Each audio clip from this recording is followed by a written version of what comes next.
In the sterile boardrooms of Valeant Pharmaceuticals, executives dressed in $1,000 suits would gather around mahogany tables to discuss what they euphemistically called their portfolio optimization strategy. What they were actually planning was nothing short of legalized extortion. Between 2008 and 2016, this Canadian-based pharmaceutical giant would perfect a business model so ruthlessly efficient at extracting money from desperate patients that it would eventually collapse under the weight of its own greed.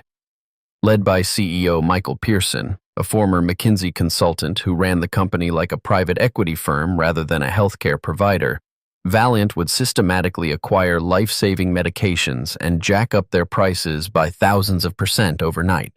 Their victims weren't just nameless statistics in quarterly reports. They were diabetic children rationing insulin, heart patients choosing between medication and rent, and elderly Americans crossing borders into Mexico just to afford drugs that had been cheap for decades. What began as aggressive pricing strategies would eventually reveal themselves as elaborate accounting frauds designed to prop up an unsustainable business model built on human suffering. The Valeant playbook was devastatingly simple in its cruelty. The company would identify essential medications with little to no competition, particularly older drugs that other pharmaceutical companies had abandoned as insufficiently profitable. These weren't cutting-edge treatments that required billions in research and development.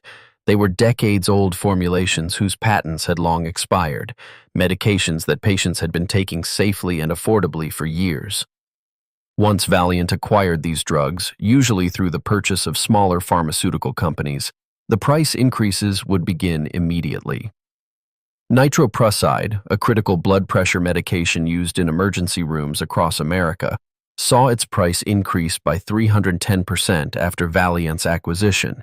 Copramine, essential for treating Wilson's disease, jumped from $888 to $26,189 for a bottle of 100 capsules, a staggering 2,849% increase. The anti-nausea medication Zofran, commonly prescribed to cancer patients undergoing chemotherapy, increased by 300%. Hospital of the University of Pennsylvania reported that their drug costs increased by $2.3 million annually due to Valeant's pricing strategies alone. These weren't market-driven price adjustments responding to supply and demand. They were calculated moves to extract maximum revenue from patients who had no choice but to pay or suffer the consequences. The human cost of Valeant's greed began manifesting almost immediately in hospitals, pharmacies, and homes across America. Emergency room physicians started reporting that they were forced to use less effective medications because Valeant's price increases had made certain treatments financially impossible for their hospitals to stock. Dr. Joseph Drozda, a cardiologist at Mercy Hospital in St. Louis, testified before Congress that his hospital had to eliminate certain life-saving drugs from their formulary entirely because of Valeant's pricing. Diabetic patients began rationing their insulin, leading to dangerous spikes in blood sugar that resulted in kidney damage, blindness, and in some cases, death. The American Diabetes Association reported a 300% increase in calls to their helpline from patients who could no longer afford their medications. Parents of children with rare diseases found themselves choosing between their mortgage payments and their child's medication, with some families declaring bankruptcy to afford treatments that had previously cost a fraction of their new prices. Canadian pharmacies near the U.S. border reported a surge in American customers purchasing medications that were identical to those sold in the United States, but available at a fraction of the cost. The cruel irony wasn't lost on anyone. Valeant was a Canadian company exploiting American patients, while Canadians paid reasonable prices for the same medications. Behind the scenes, Valeant's executives were celebrating these price increases as masterstrokes of business strategy. Internal emails later revealed by congressional investigations showed company officials high-fiving over successful price realizations and strategizing about how to maximize revenue extraction without triggering too much negative publicity.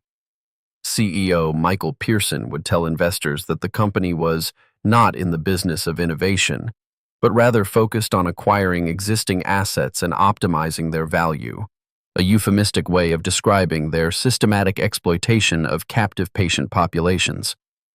The company's business model explicitly rejected traditional pharmaceutical research and development, instead pouring resources into acquisitions and what they called price optimization. Between 2008 and 2015, Valeant spent $43 billion acquiring over 100 companies, often small pharmaceutical manufacturers with specialized medications that served limited patient populations. CFO Howard Schiller would boast to Wall Street analysts about the company's ability to achieve significant price improvements immediately following acquisitions, language that sanitized the reality of families forced to choose between medication and basic necessities. The company's presentations to investors featured charts showing revenue growth that was directly correlated with price increases rather than increased sales volume or innovation, making it clear that their profits came entirely from charging more for the same products. The accounting fraud that would eventually bring down Valeant was intricately connected to their predatory pricing strategy, creating a complex web of deception that fooled investors, regulators, and auditors for years. The company established a network of specialty pharmacies, most notably Philidor RX Services, which served as captive distributors for Valeant's high-priced medications. This arrangement allowed Valeant to manipulate their revenue recognition in several ways. First, they could book revenue from sales to Philidor, even when the medications hadn't actually been dispensed to patients, inflating their quarterly numbers. Second, the specialty pharmacy network allowed them to hide the true extent of patient assistance programs and rebates that might have indicated market resistance to their pricing. Third, Philidor and other affiliated pharmacies would engage in aggressive tactics to switch patients from competitors' drugs to Valeant's more expensive alternatives, sometimes without physician approval. The Securities and Exchange Commission would later determine that Valeant had improperly recognized $58 million in revenue through these arrangements. Additionally, the company was booking massive one-time gains from their acquisitions, while simultaneously cutting research and development spending to unsustainable levels, creating an illusion of profitability that masked the fundamental unsustainability of their business model. The relationship between Valeant and Philidor revealed the true extent of the company's willingness to prioritize profits over patient welfare.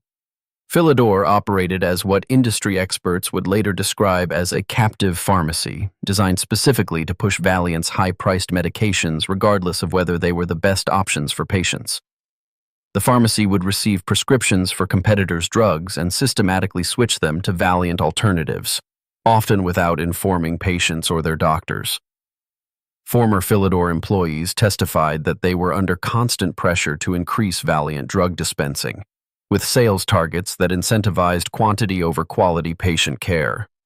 The pharmacy network also served as a vehicle for what amounted to insurance fraud, submitting claims for medications at Valeant's inflated prices while providing undisclosed rebates that weren't passed on to insurance companies or patients. When insurance companies rejected claims for Valeant's overpriced medications, Philidor would resubmit them using different billing codes or pharmacy identifiers, a practice known as switching that is illegal in most states. Congressional investigators discovered that Valeant had provided $133 million in loans to Philidor and had options to purchase the pharmacy network, giving them unprecedented control over the distribution chain for their products. This vertical integration allowed Valeant to manipulate every aspect of the drug distribution process, from manufacturing to final sale, eliminating market forces that might otherwise have constrained their pricing.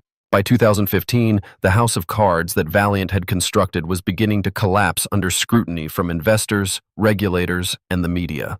Short seller Andrew Left of Citron Research published a report comparing Valeant to Enron, highlighting the company's unsustainable debt levels and questionable accounting practices. The report noted that Valeant's debt had ballooned to over $30 billion, largely to finance their acquisition spree, while their actual cash flow from operations remained relatively modest. Hillary Clinton's criticism of pharmaceutical pricing during her presidential campaign specifically mentioned Valeant, bringing national attention to their practices and causing their stock price to plummet. The company's relationship with Philidor came under investigation by multiple state pharmacy boards, with California and New York launching formal inquiries into the network's billing practices. Internal documents subpoenaed by Congress revealed that Valeant executives had been aware of Philidor's questionable practices but had chosen to ignore them because of the revenue they generated. The company's auditor, PricewaterhouseCoopers, began raising questions about revenue recognition practices and the consolidation of Philidor's financials.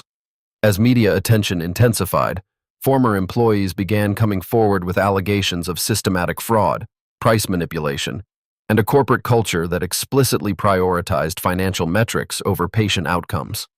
The congressional hearings that followed Valeant's exposure provided some of the most damning testimony about corporate greed in pharmaceutical industry history. CEO Michael Pearson, appearing before the House Committee on Oversight and Government Reform, was forced to defend price increases that committee members characterized as morally bankrupt. Representative Elijah Cummings presented case studies of individual patients whose lives had been destroyed by Valeant's pricing, including a diabetic man who had died after rationing insulin that had become unaffordable following a Valeant price increase. The committee revealed internal Valeant documents showing that executives had calculated exactly how much they could raise prices before triggering mass patient abandonment, treating human suffering as an acceptable cost of business optimization. Former Philidor executives testified about pressure to override physician prescribing preferences and manipulate insurance billing to maximize Valeant revenues. Dr. Janet Woodcock from the FDA testified that Valeant's practices represented a fundamental threat to the American healthcare system, creating artificial scarcity and pricing for essential medications.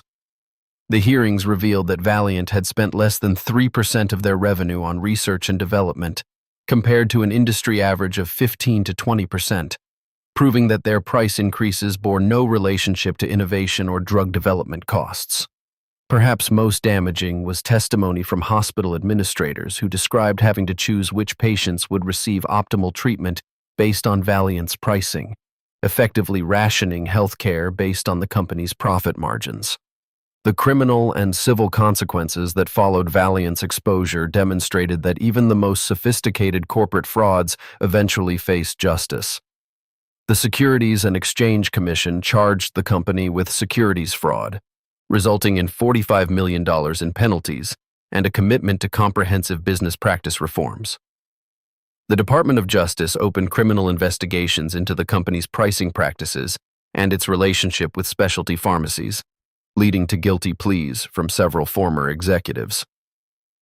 Michael Pearson resigned as CEO in 2016 and was eventually forced to return $9 million in compensation, though critics argued this represented a fraction of the damage his leadership had caused. The company, renamed Bausch Health Companies, was forced to divest many of the drug assets they had acquired and implement price reduction commitments for several essential medications. Multiple state attorneys general launched their own investigations, with New York securing a $54 million settlement related to Medicaid fraud allegations. Patient advocacy groups filed class action lawsuits seeking billions in damages for the financial harm caused by artificial price inflation. The Federal Trade Commission opened an investigation into anti-competitive practices, examining whether Valeant's acquisition strategy constituted monopolistic behavior designed to eliminate price competition. Congressional legislation was proposed to prevent future pharmaceutical price manipulation, including requirements for companies to justify significant price increases and penalties for excessive profiteering on essential medications.